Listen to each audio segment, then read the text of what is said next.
Hey, sports fan. This is Eric Johnson, the brand. And Aaron Thigpen, the source. Welcome to our podcast today, Aaron. It's a great day. Beautiful skies here in Northern Cal again. Yeah, the smoke is gone and the skies are clear. Yeah, I love kind that. of weather. I love it. Hey, Aaron, let's talk about the subject today. It's pretty interesting. Can athletes, young athletes, emulate what Major League Baseball players do in terms of throwing, running, pitching, hitting, fielding? It's a great subject. It's been mentioned just a very little bit, but parents are starting to ask about this a lot. And I think it's a great subject to kind of talk about or dive into today. Yeah, I think it's a pretty interesting subject. And, you know, it's funny because I always talk about, you know, my experience as an athlete and as a kid and just athletes in our era growing up. And you say, should a young athlete emulate these stars? And I'm kind of caught in the middle because of my background. I used to want to emulate Willie Mays Right. and Ozzie and all these guys. Absolutely. Because I'd go out there and, you know, I'd have the ball by myself and I'd be throwing the ball up against the garage door all day, trying to do the same plays that, you know, my idols did. Rod Carew. Oh, yeah, right. All these guys. So I guess from one sense, emulation is not bad, because I think in one sense it can spark some creativity in your movement and your athleticism. Now, I think today it's taken in a different aspect because kids are now in a more structured environments with their Right. sports. Emulation is not the same thing. Emulation is now, hey, what's Trevor Bauer's workout plan? And so we're going to copy Trevor Bauer's workout plan. Right. Well, that's not the kind of emulation I think that is helpful and healthy for the young athlete. That's a great point, because I just think about that's funny because I start laughing when you said that, because what's the latest and greatest fad in training? And when you talk about emulating an athlete, and we have the same heroes. I want to hit like Rod Carew. I want to feel like Ozzie Smith. I want to do the say hey kid catch. And you know, we tried to emulate that. We didn't try to train like Willie Mays or Ozzie Smith or guys like that. All we did was, hey, how did he make that play? Right. Let me go out in my backyard or in my street or go down to the local field and try to do that. And Yeah. how many times could I do it? That was the whole thing. I knew when it was right because I could kind of envision it and do it.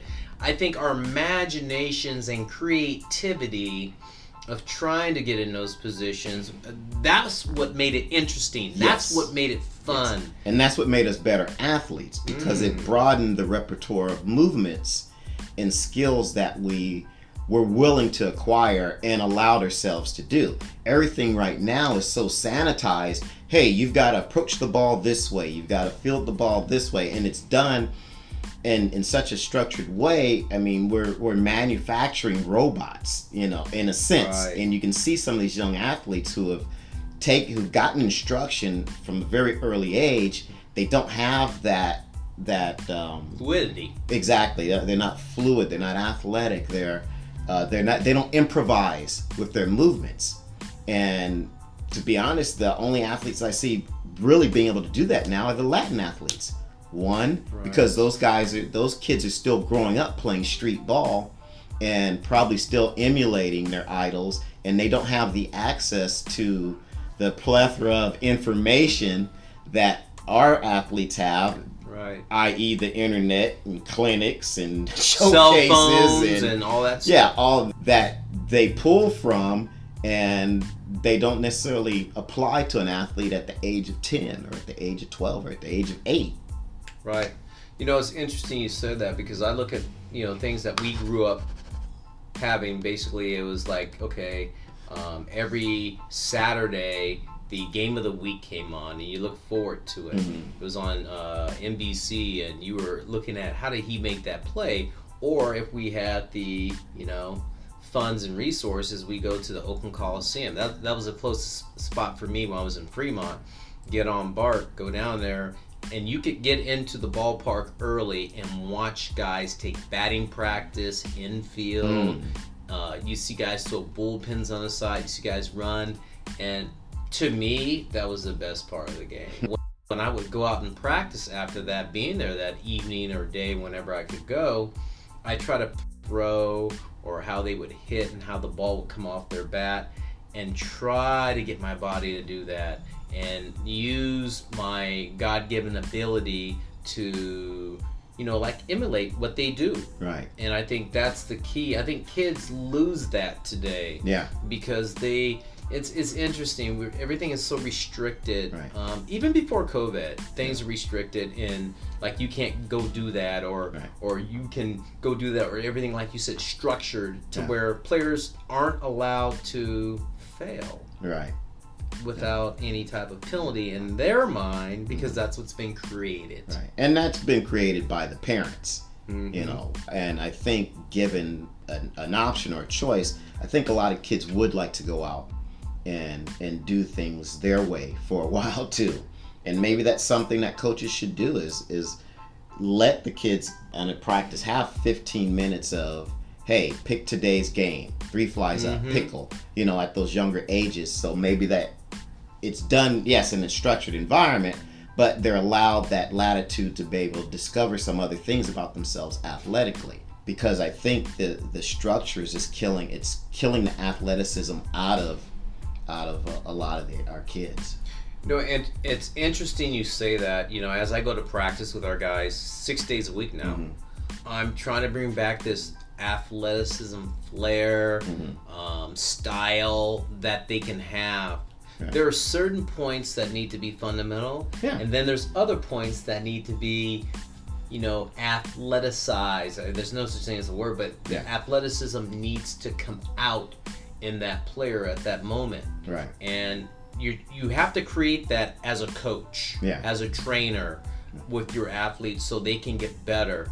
Because if you don't do that, like you said, they become robots. Yeah. No, and I get it, and maybe that's part of what feeds my business, because hey, now parents are bringing their kid and saying, hey, look, he needs to be more athletic.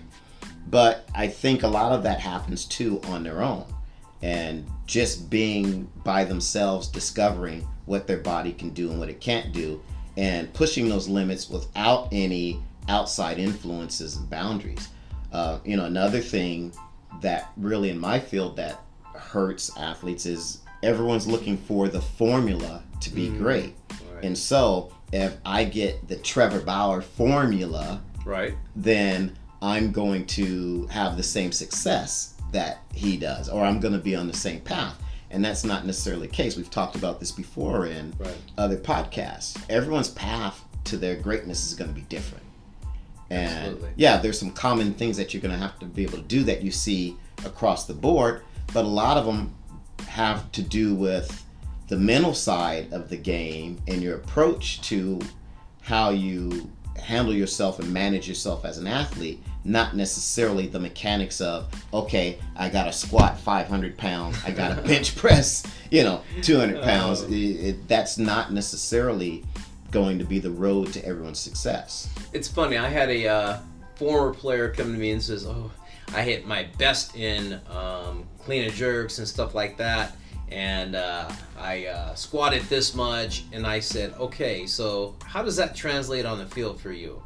And they couldn't give me an answer. I was like, okay, we need to translate all this onto the field if you're gonna do that. So it's interesting though, Aaron. It's a great subject to talk about, because we see these major league players go out there and do these things, and the kids go to do it, and some can do it, some can't. And I think it has a lot to do with their fundamentals, and their strength and development and their body and their coordination. People forget that being athletic has a lot to do with coordination, and their body's catching up. So as they start trying to emulate these guys, that's just, everybody's on their own path, like you said.